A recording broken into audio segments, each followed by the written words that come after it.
Bogor, kota hujan yang selalu basah oleh embun dan aroma tanah. Di sana tinggal seorang wanita bernama Nisa, seorang perancang busana muda dengan kehidupan yang sederhana namun bahagia.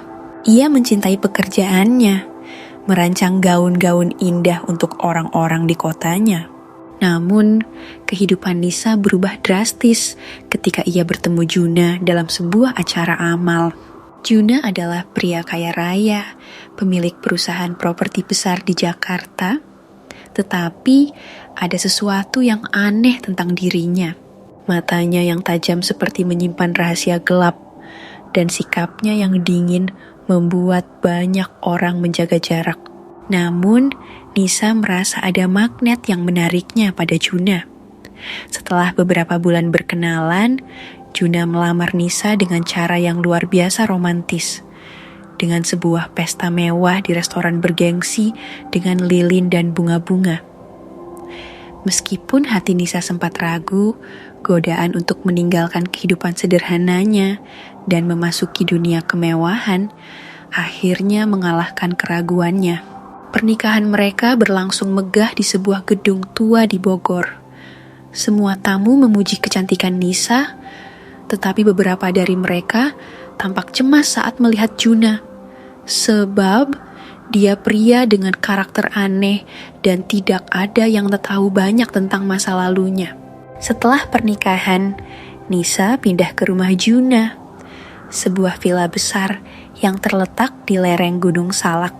Rumah itu begitu luas dan mewah, tetapi juga terasa sunyi dan suram. Pelayan-pelayan di sana jarang berbicara, dan mereka selalu menghindari tatapan mata Nisa. Juna memberikan segala yang Nisa inginkan, seperti perhiasan, pakaian mahal, bahkan studio pribadi untuk desainnya. Tetapi ia hampir tidak pernah berada di rumah. Ketika ia pulang, ia hanya duduk diam di ruang kerjanya, membaca buku atau menatap keluar jendela dengan ekspresi kosong. Suatu hari, ketika Juna sedang bekerja di kantor pusat perusahaan di Jakarta, Nisa memutuskan untuk menjelajahi rumah itu lebih dalam. Ia penasaran dengan ruangan-ruangan yang selalu dikunci. Salah satu pelayan, seorang wanita tua bernama Maksumi, memberitahunya bahwa ada ruangan di lantai 2 yang tidak boleh dimasuki siapapun. "Emangnya kenapa?" tanya Nisa. Maksumi hanya menggeleng pelan. "Lebih baik Nyonya tidak tahu. Itu urusan Tuan." Namun, rasa penasaran Nisa semakin memuncak. Ketika semua pelayan sibuk di dapur, ia mencoba mencari kunci cadangan ruangan tersebut. Setelah beberapa saat mencari-cari, ia akhirnya menemukan sebuah kunci kecil yang tersembunyi di balik lukisan di koridor. Dengan hati-hati, ia membuka pintu ruangan itu. Nisa terperangah ketika masuk. Ruangan itu dipenuhi boneka-boneka pengantin yang diletakkan di rak-rak kayu tinggi. Mereka semua mengenakan gaun pengantin yang indah, dengan wajah yang senyumnya terlihat aneh. Ada sesuatu yang tidak wajar dari senyuman mereka, seolah-olah mereka menyimpan rahasia gelap. Namun, yang paling mengejutkan Nisa adalah boneka yang berdiri di tengah ruangan. Boneka itu mengenakan gaun pengantin yang persis seperti yang ia kenakan di hari pernikahannya. Dan yang lebih mengerikan lagi, wajah boneka itu mirip sekali dengan dirinya. Nisa merasa tubuhnya membeku. Jantungnya berdebar kencang, dan ia mulai merasa sesak napas. Ia ingin keluar dari ruangan itu, tetapi langkahnya terhenti ketika ia mendengar suara langkah kaki di belakangnya, yang ternyata Juna menyapa dengan suara misterius. "Nisa." Ia berbalik dengan cepat. Juna berdiri di pintu, wajahnya dingin dan matanya menyipit. Untuk pertama kalinya, Nisa merasa takut padanya. "Apa yang kau lakukan di sini?" tanya Juna dengan nada datar. Tetapi ada kilatan kemarahan di matanya. Aku hanya ingin tahu apa yang ada di ruangan ini," jawab Nisa dengan suara gemetar. Juna melangkah masuk, menutup pintu di belakangnya. Ia berjalan mendekati boneka yang mirip Nisa, lalu menyentuhnya dengan lembut, seolah-olah itu adalah sesuatu yang sangat berharga. "Inilah pengantin-pengantinku," katanya pelan. "Semua wanita yang pernah kukasihi, mereka sempurna, tetapi mereka meninggalkanku. Aku tidak bisa membiarkan mereka pergi, jadi aku menjaga mereka." Nisa menatap Juna dengan ngeri. "Apa maksudmu?" Juna tersenyum tipis, sebuah senyuman yang membuat darah Nisa berdesir dingin. "Mereka tidak bisa bertahan lama di sisiku. Mereka selalu ingin pergi, selalu ingin melarikan diri. Jadi aku membuat mereka abadi. Aku mengubah mereka menjadi boneka, agar mereka tetap di sini, bersamaku selamanya." Nisa mundur perlahan, tubuhnya gemetar hebat. Kau gila." "Tidak, Nisa," kata Juna dengan tenang. "Aku hanya ingin cinta yang sempurna. Dan kau adalah yang paling sempurna dari mereka semua." Sebelum Nisa sempat bereaksi, Juna mengambil sesuatu dari sakunya, sebuah jarum panjang yang mengkilap. Ia melangkah mendekat, mata dinginnya menatap lurus ke arah Nisa. "Jangan khawatir sayang," katanya dengan suara yang lembut namun menyeramkan. "Aku akan membuatmu abadi, seperti yang lainnya." Nisa berusaha melawan, tetapi Juna terlalu kuat. Ia menahannya erat-erat, lalu menusukkan jarum itu ke leher Nisa. Rasa sakit yang menyengat membuat Nisa berteriak, tetapi suaranya seolah tertelan oleh dinding-dinding tebal ruangan itu. Dunia di sekitarnya mulai kabur, dan ia merasakan tubuhnya melemah. Namun, dalam detik-detik terakhir kesadarannya, Nisa melihat sesuatu yang mengerikan. Di sudut ruangan, boneka-boneka pengantin lainnya tampak hidup. Mata kaca mereka berkilat seperti mata manusia sungguhan, dan senyum mereka berubah menjadi seringai kejam. Mereka menatap Nisa dengan tatapan penuh kemarahan, seolah-olah mereka ingin memperingatkannya bahwa inilah nasib yang akan menimpanya. "Kau tidak sendirian," bisik salah satu boneka dengan suara yang samar, hampir tak terdengar. "Kami semua pernah berada di posisimu." Nisa mencoba berteriak lagi, tetapi suaranya tak keluar. Tubuhnya semakin lemah, dan ia merasakan dirinya seperti ditelan oleh kegelapan yang tak berujung. Saat itulah ia mendengar suara-suara halus dari boneka-boneka itu berbisik dalam bahasa yang tak bisa ia pahami.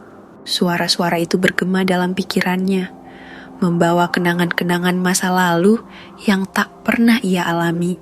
Dalam kegelapan, Nisa melihat gambaran dari seorang wanita muda bernama Larasati, pengantin pertama Juna. Larasati adalah seorang pianis berbakat yang jatuh cinta pada Juna karena pesonanya yang misterius. Namun, setelah beberapa bulan menikah, ia mulai menyadari bahwa ada sesuatu yang salah dengan suaminya. Juna selalu mengunci pintu kamarnya di malam hari, dan ia sering mendengar suara tangisan dari ruangan terlarang. Suatu malam, Larasati memutuskan untuk menyelidiki. Ia menemukan ruangan itu kosong, hanya ada sebuah boneka pengantin tua yang duduk di tengah ruangan. Ketika ia mendekat, boneka itu bergerak. Mata kacanya berkilat, dan tiba-tiba Juna muncul di belakangnya. "Kau tidak seharusnya melihat ini," katanya dingin sebelum menusukkan jarum ke leher Larasati. Larasati tersadar sebagai boneka, tubuhnya kaku dan matanya tak bisa berkedip. Ia melihat Juna meletakkannya di rak bersama dengan boneka lainnya. "Aku mencintaimu," kata Juna, "dan sekarang kau abadi." Gambaran berikutnya membawa Nisa ke masa lalu Saraswati, pengantin kedua Juna.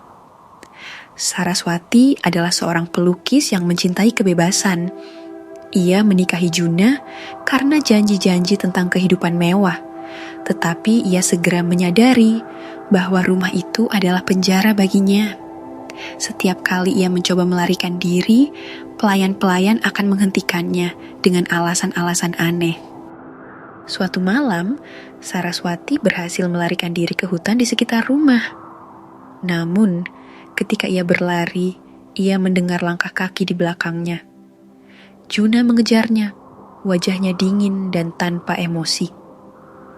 "Tidak ada yang bisa meninggalkanku," katanya sebelum menangkapnya dan membawanya kembali ke rumah. Di ruangan terlarang, Saraswati dipaksa untuk mengenakan gaun pengantin yang sama seperti yang dikenakan Larasati. Kemudian, Juna menggunakan jarum itu untuk mengubahnya menjadi boneka. Sebelum benar-benar kehilangan kesadaran, Saraswati melihat boneka Larasati tersenyum padanya. "Selamat datang di neraka kami," katanya dengan suara yang hampir tak terdengar.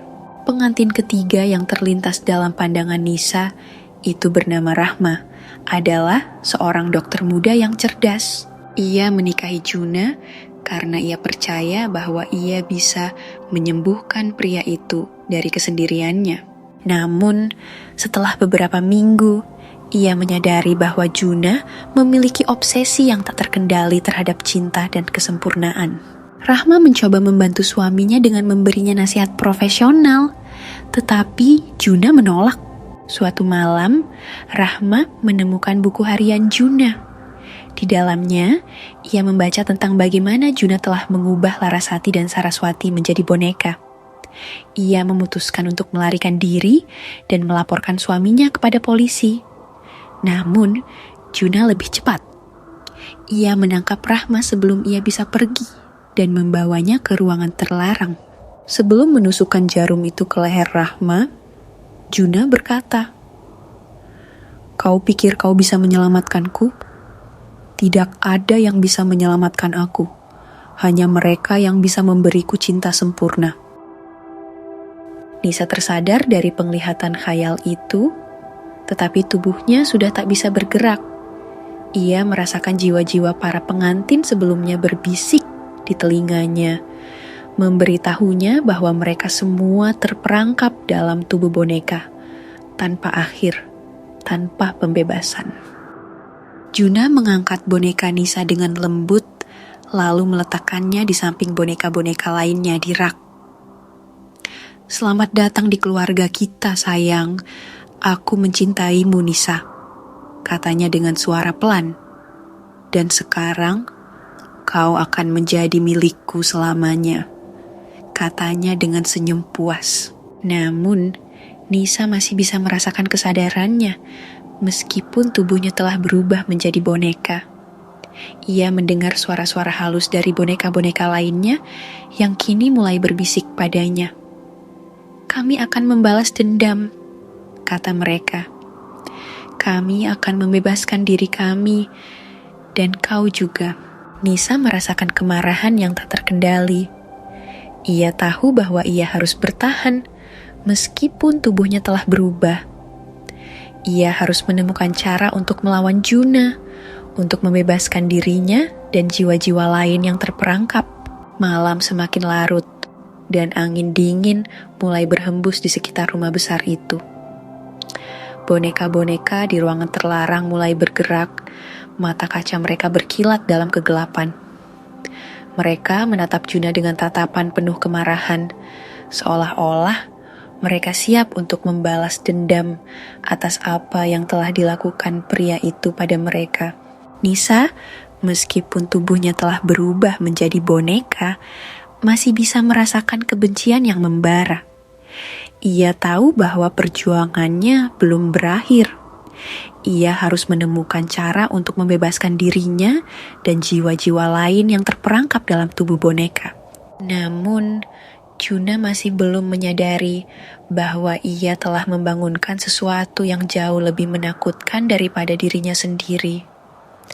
Sesuatu yang akan menghancurkan hidupnya, sama seperti yang telah ia lakukan pada para pengantinnya. Beberapa hari setelah kejadian itu, para tamu undangan dikejutkan oleh kabar bahwa Nisa menghilang tanpa jejak. Juna mengatakan bahwa istrinya pergi meninggalkannya karena tidak bisa menerima gaya hidupnya yang terlalu dingin dan tertutup. Namun, Maksumi, pelayan tua itu, diam-diam menyimpan rahasia. Maksumi sudah bekerja di rumah itu selama bertahun-tahun, dan ia tahu persis apa yang terjadi pada pengantin-pengantin sebelumnya. Mereka semua dicintai oleh Juna. Tetapi ketika mereka mencoba melarikan diri atau menolaknya, mereka lenyap tanpa jejak. Maksumi sering mendengar tangisan pilu dari ruangan terkunci di lantai 2. Dan kadang-kadang ia melihat bayangan seorang wanita berdiri di jendela, menatap kosong keluar. Suatu malam, Maksumi memutuskan untuk menyelidiki lebih jauh. Ia mencuri kunci ruangan terlarang itu dan masuk diam-diam. Ketika ia melihat boneka-boneka pengantin itu, ia terperangah. Salah satu boneka di sana memiliki wajah yang sangat mirip dengan Nisa, dengan sepasang mata kaca yang seolah-olah masih menangis dalam diam. Maksumi tidak bisa menahan air matanya. Ia tahu bahwa Nisa telah menjadi korban terbaru dari obsesi gelap Juna. Namun, ia juga tahu bahwa ia tidak bisa berbuat apa-apa. Juna terlalu kuat, terlalu berkuasa, dan terlalu berbahaya. Rumah itu tetap sunyi, dan Juna tetap hidup dalam kesendirian, ditemani oleh koleksi boneka pengantinnya yang semakin bertambah. Namun, ada sesuatu yang mulai berubah. Boneka-boneka itu mulai menunjukkan tanda-tanda kehidupan. Suatu malam, Juna terbangun oleh suara-suara aneh dari ruangan terlarang. Ia mengambil lampu minyak dan pergi ke sana. Ketika ia membuka pintu, ia melihat boneka-boneka itu bergerak. Mereka turun dari rak satu persatu. Mata kaca mereka berkilat dalam cahaya redup. Boneka yang mirip Nisa melangkah maju. Wajahnya yang tersenyum kini berubah menjadi ekspresi kemarahan. Kau pikir kau bisa menjadikan kami milikmu selamanya? Suaranya terdengar seperti bisikan angin. Kau salah, Juna. Juna mundur dengan ketakutan. Tetapi boneka-boneka itu terus mendekat. Mereka mengepungnya, tangan-tangan kecil mereka meraih tubuhnya. Juna berteriak, tetapi tidak ada yang mendengarnya. Esok harinya, para pelayan menemukan ruangan terlarang kosong. Boneka-boneka itu lenyap, dan begitu juga Juna. Hanya ada jejak-jejak debu di lantai, seolah-olah tubuhnya telah hancur menjadi abu. Sejak kejadian itu, rumah besar di lereng Gunung Salak ditinggalkan.